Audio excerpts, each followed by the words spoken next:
نحمد ونصلي ونسلم على رسوله الكريم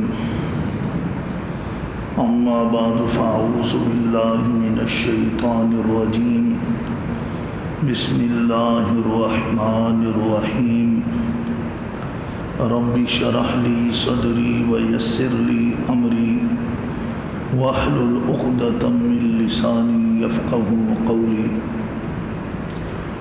يا أيها الذين آمنوا إنما المشركون نجس فلا يقربوا المسجد الحرام بعد عامهم هذا وإن خفتم عيلة فسوف يغنيكم الله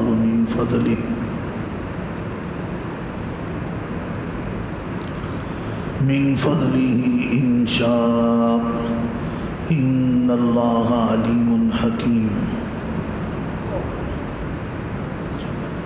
واجب الاحترام گرامی قدر معزز حاضرین محفل، یہ آیت مبارکہ جس کی ابھی ہم نے تلاوت اور سماعت کی سعادت حاصل کی ہے، سورۃ التوبہ کی آیت ہے۔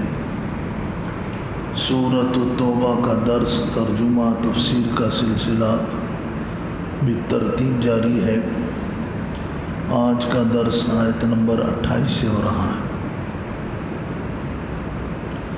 اس آیت مبارکہ کا مضمون سمجھنے کے لیے ایک دو باتیں جو ہم نے پہلے پڑھی ہیں سورۃ التوبہ کے بارے میں، ان باتوں کو دہرا لیتے ہیں تاکہ اس آیت مبارکہ کا مضمون ہمیں آسانی سے صحیح سمجھ میں آ جائے۔ تو میں نے عرض کیا تھا کہ سورہ توبہ سن 9 ہجری میں نازل ہوئی ہے، اور سورہ توبہ میں اللہ تبارک و تعالیٰ نے اعلان برات فرمایا۔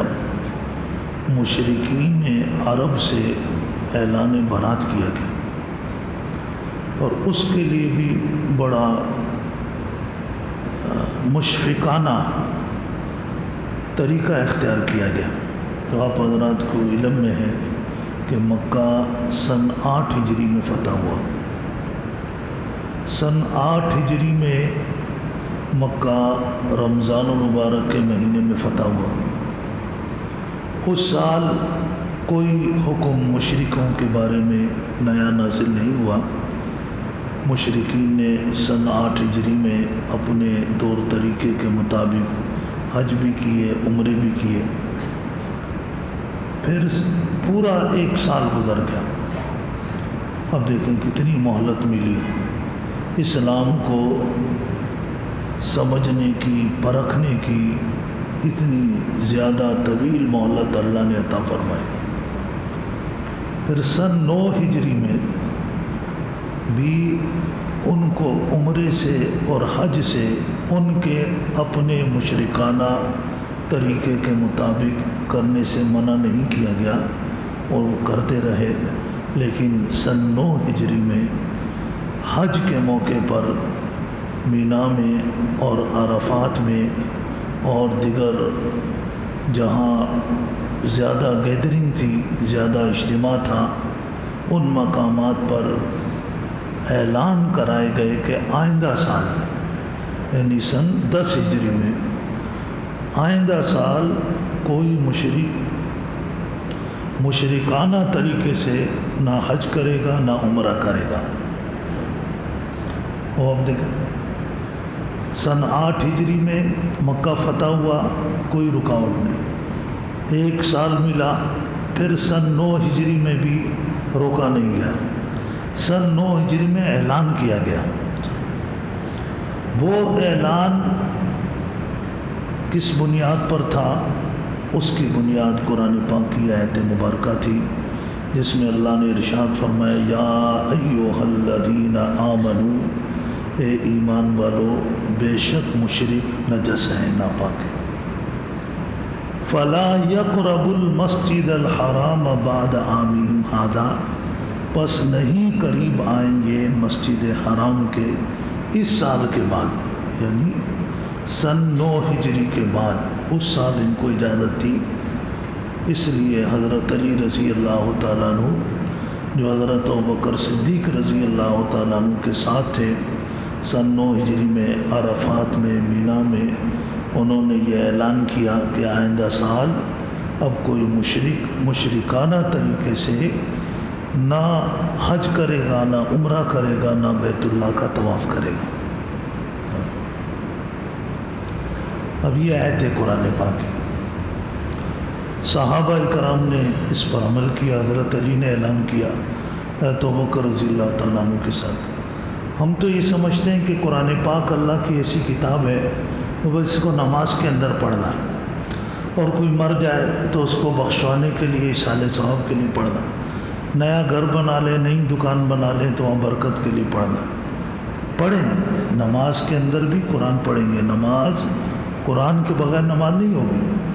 آپ دکان میں پڑھیں گے، برکت ہوگی، میت کے لیے اصالہ ثواب کریں گے، اس کے لیے آگے آسانی ہوگی۔ لیکن قرآن کا اصل مقصد جو ہے وہ اس پر عمل کرنا ہے۔ اب دیکھیے یہ آیت اتری، صحابہ نماز میں پڑھتے تھے نہیں پڑھتے تھے؟ نماز میں پڑھتے تھے، اپنے گھروں کے اندر ہم سے زیادہ پڑھتے تھے، لیکن اس آیت پہ عمل کرنا تھا۔ عمل اس آیت کا کیا تھا کہ اللہ نے فرمایا کہ اب تم لوگوں نے آئندہ مشرکوں کو ان کے طریقے کے مطابق حج اور عمرہ کرنا نہیں دینا۔ حضرت علی رضی اللہ تعالیٰ عنہ نے اعلان کیا تو اللہ پاک نے مسلمانوں کو ان کے اسلام کے ساتھ اخلاص کی برکت سے اتنی طاقت عطا فرما دی تھی کہ اس اعلان کے بعد پھر کسی مشرک کو جرأت نہیں ہوئی کہ وہ آ کر مشرکانہ طریقے پر حج یا عمرہ کرے۔ تو فرمایا کہ یا ایھا الذین آمنوا انما المشرکون نجس، مشرک نجس ہیں، ناپاک ہیں۔ کیا چیز ان کی ناپاک ہے؟ ان کی سوچ گندی ہے۔ ان کی سوچ کیا ہے؟ ان کی سوچ یہ ہے، حقیقت کے خلاف ہے۔ حقیقت یہ ہے کہ رزق اللہ دیتا ہے، ان کی سوچ یہ ہے کہ رزق فلاں بت دیتا ہے، فلاں پتھر کا بت دیتا ہے۔ حقیقت یہ کہ اولاد اللہ پاک دیتے ہیں، بیماری اللہ کی طرف سے آتی ہے، شفا اللہ کی طرف سے ہوتی ہے، مشکلات اللہ کی طرف سے آتی ہے، مشکلات کو ٹالنے والا، مشکلات سے نکالنے والا اللہ ہے۔ حقیقت یہ ہے، لیکن ان کی سوچ اس حقیقت کے خلاف ہے۔ تو جو بندہ حقیقت کے خلاف سوچتا ہے، یہ سوچ گندی سوچ ہوتی ہے۔ قرآن اس کو نجس قرار دیتا ہے۔ ان کی سوچ نجس گندی ہے اس سوچ کی بنیاد پر، ورنہ ظاہری گندگی تو مسلمان کے اندر بھی ہو، اس کو بھی مسجد میں آنے کی اجازت نہیں۔ حضور اکرم صلی اللہ علیہ وسلم نے اعلان کیا کہ نفاس کی حالت میں کوئی خاتون ہے، یا حیض کی حالت میں کوئی خاتون ہے، یا جنابت کی حالت میں کوئی مرد ہے، تو فرمایا کہ میں اس کو مسجد میں آنا کی اجازت نہیں دیتا، ان کے لیے مسجد میں آنا جائز نہیں۔ مسلمان کے لیے تو اتنا کافی ہے کہ نبی کریم صلی اللہ علیہ وسلم نے منع کر دیا۔ اب مسلمان کبھی بھی جنابت کی حالت میں یا خاتون ایسی حالت میں ہوگی، مسجد کے اندر نہیں آئے گی، کہ ان کے دلوں میں اپنے نبی کی محبت ہے، نبی کی بات کی اہمیت ہے، اور اس کے اسرار کیا ہے، حکمتیں کیا ہے، ہم نہیں جانتے، لیکن اتنا ہمیں یقین ہے کہ اگر ہم ایسا کریں گے تو اس پر اللہ کا غضب ہوگا، اللہ کی ناراضگی ہوگی۔ تو ظاہری اجازت تو مسلمان کے لیے بھی منع، لیکن یہ ان کی باطنی، ان کی سوچ کی گندگی تھی۔ اس سوچ کی گندگی کی وجہ سے اللہ نے فرمایا کہ ان کو اب ان کے طریقے کے مطابق حج اور عمرے کی اجازت نہیں ہوگی۔ لیکن اب آیا جس طریقے سے مشرکوں کا ان کے لیے عمرہ تو منع ہو گیا، حج منع ہو گیا ان کے طریقے کے مطابق، لیکن حرم میں آ سکتے ہیں یا نہیں آ سکتے، یہ پھر ایک الگ مسئلہ ہے۔ اس میں ائمہ ثلاثہ کی رائے الگ ہے، وہ کہتے ہیں کہ وہ حرم میں بھی نہیں داخل ہو سکتے، کہ امام ابو حنیفہ رحمۃ اللہ علیہ کی رائے الگ ہے، وہ فرماتے ہیں کہ حرم میں اگر ضرورت ہو، ضرورت شدیدہ ہو تو ضرورت کی بنیاد پر وہ آ سکتے ہیں۔ جیسے نبی کریم صلی اللہ علیہ وسلم کے زمانے میں اس آیت کے اترنے کے بعد وفد ثقیف مسجد حرم میں آیا، اس کو ان کو ٹھہرایا، تو صحابہ کرام نے یہی آیت پڑھی اور فرمایا کہ یہ تو نجس ہے۔ آپ نے فرمایا کہ ان کے جسم سے مسجد ناپاک نہیں ہوگی۔ وہ ضرورت کیا تھی؟ ان کو دین کی تعلیم دینی تھی۔ وہ ایسی کوئی ضرورت ہو کہ ان کو دین کا مسئلہ سمجھانا ہے، دین کی تعلیم دینی ہے، اس بنیاد پر وہ مسجد کے اندر آ سکتے ہیں، یہ ضرورت شدیدہ ہے۔ اور اسی طریقے سے مسجد نبوی میں ہوا کہ صحابہ کرام ایک بندے کو گرفتار کر کے لائے اور اس کو مسجد کے ستون کے ساتھ باندھ دیا۔ حضور اکرم صلی اللہ علیہ وسلم جو نماز کے لیے آئے تو جو صحابہ گرفتار کر کے لائے تھے وہ تو نہیں تھے، وہ ممکن ہے اس کو جانتے ہوں، لیکن جو صحابہ اکرام وہاں موجود تھے، آپ نے ان سے پوچھا اس کو پہچانتے ہو کون ہے یہ؟ اور کہا ہم تو نہیں پہچانتے۔ فرمایا یہ تو سمامہ ہے۔ سمامہ یہ بنو حنیفہ عرب کا بہت بڑا قبیلہ تھا، جس قبیلے سے مسلمہ کذاب بھی تھا، یہ اس قبیلے کا اتنا بڑا سردار تھا کہ اس کو اس قبیلے کا بادشاہ کہا جاتا تھا، اس کے حکم اور آرڈر کو کوئی نہیں ٹال سکتا تھا۔ تو آپ دیکھیں کافر تھا، مسجد کے اندر اس کو باندھا، حضور اکرم صلی اللہ علیہ وسلم نے پہچان لیا تو آپ اس کے قریب گئے، آپ نے فرمایا سمامہ اسلام کے بارے میں تمہاری کیا رائے، کلمہ پڑھتے ہو؟ اس نے آگے سے کہا کہ اگر آپ مجھے قتل کر دیں گے تو آپ حق بجانب ہوں گے، اس لیے کہ میں نے آپ کے بہت سے صحابہ کرام کو قتل کیا، میں مجرم ہوں، ایک مجرم کی سزا ہے، آپ قتل کر سکتے ہیں مجھے، اور اگر آپ مجھے معاف کر دیں، چھوڑ دیں گے تو صرف میں نہیں میری قوم بھی آپ کی شکر گزار ہوگی، اور اگر آپ کوئی مال ڈیمانڈ کرتے ہیں، کوئی پیسہ چاہیے تو جتنا مال آپ ڈیمانڈ کریں گے وہ آپ کو دیا جائے گا اور آپ مجھے چھوڑ دیں۔ حضور اکرم صلی اللہ علیہ وسلم نے فرمایا اس کو اس کی حالت پہ چھوڑو، لیکن فرمائے جاؤ میرے گھر میں کہیں کھانا اس کو لا کر دو، پھر کھانا پانی، اور اپنے اونٹوں کے بارے میں فرمایا اس کا دودھ اس کو پلاتے رہو، خوب اس کا اکرام کرو۔ دوسرے دن پھر آپ صلی اللہ علیہ وسلم اس کے پاس گئے اور اس سے پھر آپ نے پوچھا کہ تمہاری کوئی رائے میں تبدیلی آئی؟ اس نے وہی 3 باتیں ریپیٹ کی۔ تیسرے دن جب آپ صلی اللہ علیہ وسلم گئے اور آپ نے پوچھا ہاں بھائی کوئی تمہاری رائے میں تبدیلی آئی؟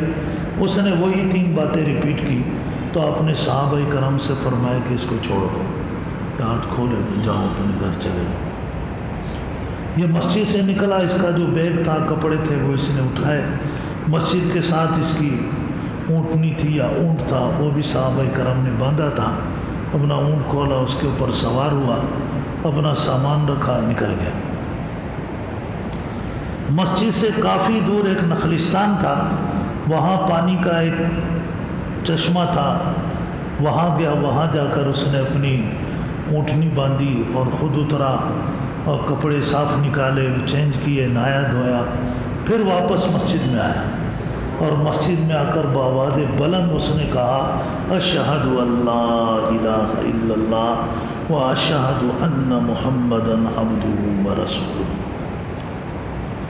کلمہ پڑھا اس نے، اور اس نے کہا، حضور اکرم صلی اللہ علیہ وسلم سے کہا کہ اللہ کے رسول، آج تک مجھے آپ کے بارے میں لوگ بتاتے تھے تو مجھے آپ سے ملاقات اور آپ کا دیکھنا مجھے اچھا نہیں لگتا تھا، لیکن آج جو میں 3 دن آپ کے پاس رہا، اللہ نے میرے دل میں آپ کی محبت ایسے پیدا فرما دی کہ اب آپ کے چہرے سے مجھے دنیا میں زیادہ کوئی بھی چیز محبوب نہیں، آپ کے شہر مدینہ منورہ سے زیادہ مجھے کوئی شہر محبوب نہیں، آپ کے دین اسلام سے زیادہ مجھے اب کوئی دین اسلام محبوب نہیں ہے، میری جان، میرا مال، میری تلوار، میرا سب کچھ آپ کے قدموں پہ قربان ہے۔ لیکن درد بھری آواز میں کہا کہ مجھ سے جو غلطی بھی ہے، میں نے اتنے بے گناہ مسلمانوں کو قتل کیا، اس کا کیا بنے گا؟ آپ صلی اللہ علیہ وسلم آگے بڑھے، سینے سے لگایا اور آپ نے اس کو اس کے اسلام کی مبارکباد پیش کی۔ فرمایا تمہیں مبارک ہو، اللہ نے تمہاری شقاوت کو سعادت میں بدل دیا، اللہ نے تمہاری جہنم کو جنت میں بدل دیا۔ جب تم اسلام لے آئے اللہ نے تمہارے سابقہ تمام گناہوں کو معاف کر دیا۔ تو اس نے کہا کہ میں تو آپ کے ساتھیوں نے مجھے اس حالت میں گرفتار کیا تھا کہ میں تو عمرے کے لیے جا رہا تھا، اب آپ کا کیا حکم ہے؟ میں جاؤ ابھی اسلام کے مطابق عمرہ کرو۔ آپ نے اس کو عمرے کی اسلام کے مطابق عمرہ سکھایا اور اس کو جو ہے وہ اللہم لبیک اللہم لبیک یہ چیزیں آپ نے اس کو یاد کرائی اور وہ چلا گیا عمرہ کرنے کے لیے۔ تو وہ وہاں گیا اور عمرہ کر رہا تھا اور اسلام کے مطابق عمرہ کر رہا تھا، اور یہ جو آواز صدا بلند کر رہا تھا اللہم لبیک اللہم لبیک لا شریک لک لبیک، کافروں نے پکڑ لیا اور کہا کہ یہ تم کیا کر رہے ہو ادھر؟ جب اس کو پکڑا اور پکڑ کے اس کو عمرے سے ہٹانے لگے تو کچھ لوگوں نے پہچانا، کہا کہ تو سمامہ ہے بھائی، یہ تو بنو حنیفہ کا وہ سردار ہے جسے بادشاہ کہا جاتا ہے، اور تم نے اس کو تکلیف پہنچائی، تمہاری اقتصادیات تباہ ہو جائے گی۔ بہرحال اس کو چھوڑ دیا، اس نے اسلام کے مطابق عمرہ ادا کیا۔ عمرہ ادا کرنے کے بعد پھر یہی جو بنو حنیفہ کا قبیلہ جس راستے پہ آباد تھا، یہاں سے ان کے قبائل جاتے تھے شام کی طرف، اس نے سب کا راستہ بند کر دیا۔ کہا جب تک حضور اکرم صلی اللہ علیہ وسلم پرمیشن نہیں دیں گے، اجازت نہیں ملے گی، کسی کو گزرنے نہیں دوں گا یہاں سے۔ یہ ہے اسلام، بڑے بڑے فرعونوں کی طبیعت صاف کرتا ہے، لیکن اسلام قرآن کو ماننے والے سچے ہو جائیں۔ آج جو ہم قرآن کو ماننے والے، ہمارا خود قرآن کے ساتھ تعلق جو ہے وہ مخلصانہ نہیں ہے۔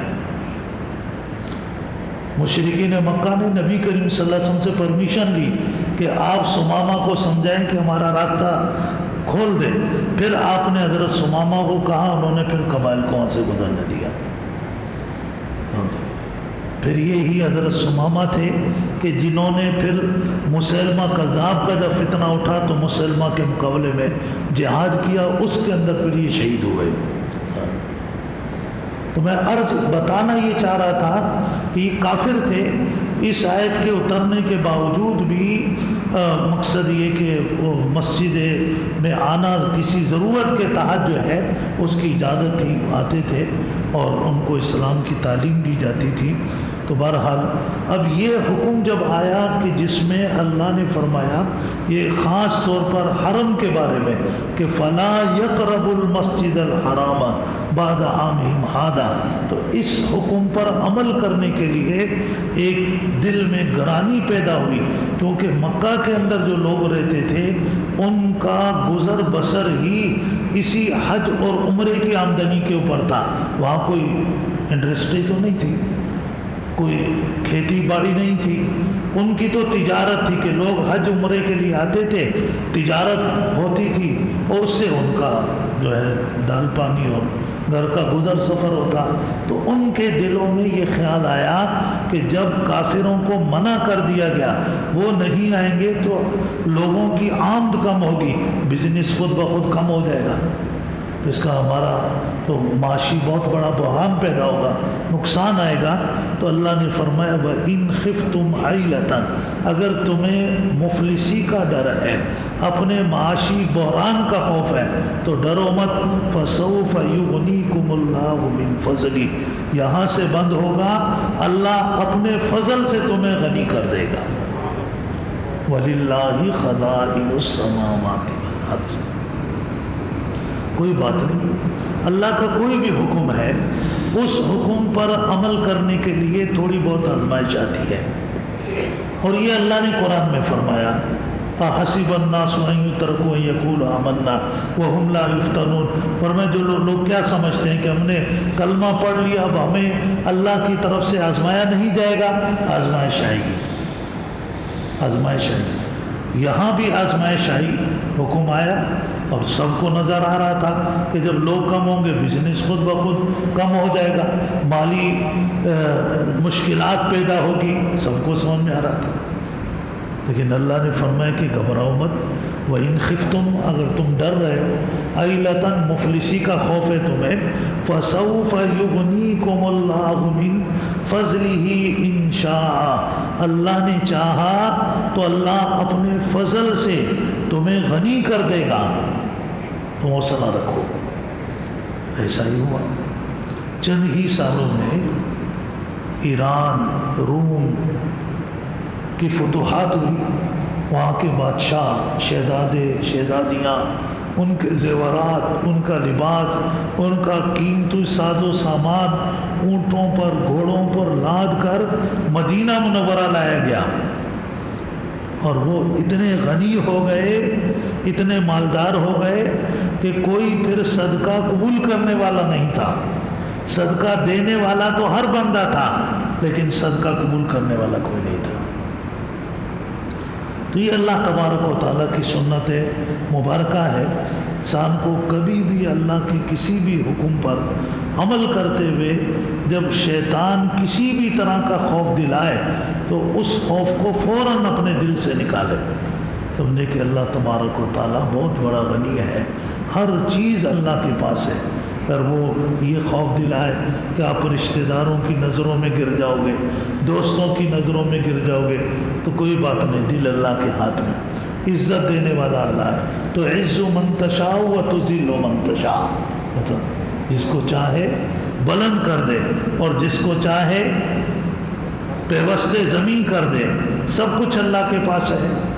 کبھی اللہ کے کسی حکم پر عمل کرتے ہوئے کوئی حرام کو چھوڑنا پڑے، شیطان خوف دلاتا ہے کیا حرام کو چھوڑیں گے تو ہمارے معاش کا کیا ہوگا؟ جب آپ اللہ کے لیے چھوڑیں گے تو اللہ آپ کی ضرور مدد کرے گا۔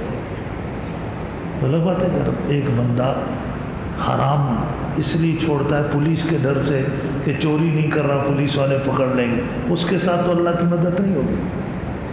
اللہ کی مدد تو اس بندے کے ساتھ ہوگی کہ جو حرام چھوڑے گا اللہ کے لیے چھوڑے گا، اللہ کے خوف سے چھوڑے گا، جھوٹ نہیں بولتا اللہ کے خوف سے نہیں بولتا، سچ بولتا ہے اللہ کی محبت میں بولتا ہے، اس کے ساتھ اللہ کی مدد ہوگی۔